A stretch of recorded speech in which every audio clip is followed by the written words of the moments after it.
宜兰有一台公车，昨暗在1点外，伫咧新丰街加油了后，就驶登去和平岛的公车总站，说是沿路驶沿路漏油漏几多公里，徛伫后壁奥多拜却拢跋跋倒，敢若就医治疗着5个人，其中一个呢，佮摔断5支的髌仔骨。家属表示讲，人当咧加护病房等待手术。 对啊，这一块啊。大批外省员紧急停落车，发现规涂骹拢是油，沿路一直徛，遍布规条道路，代志佫较是连续来。头壳整一地，几个所在受伤，这名外省员伤势上严重，有外伤之外，髌仔骨至少断5支，伫家护病房观察，目前等待手术。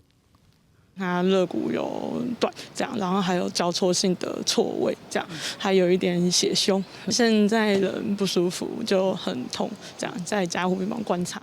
看到红晒规身躯伤，互伊的家后真烦恼，希望家人市府伫医疗上多帮忙，因为调输公车归市府管理。在暗在1点外，司机伫新丰街加完油，开登去和平岛总站。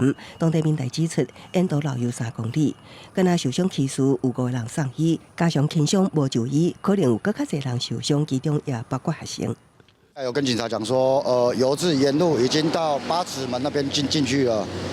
可是他说好，我知道了，你已经跟我讲3次了。我们是觉得说相关处理单位的动作太慢了，对，因为我们几点就通报了，然后到2、3点都还有人陆续在摔车。虽然警方讲接到通报了后，虽进行交管，也毋过外省员控诉有处理有管制，只有一部分，才互事故去扩大。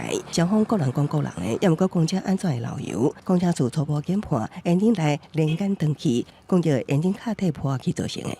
中古车的市场非常的稀缺这一类的车子，所以我们会积极的、努力的，赶快把这些老旧的公车来把它汰换掉。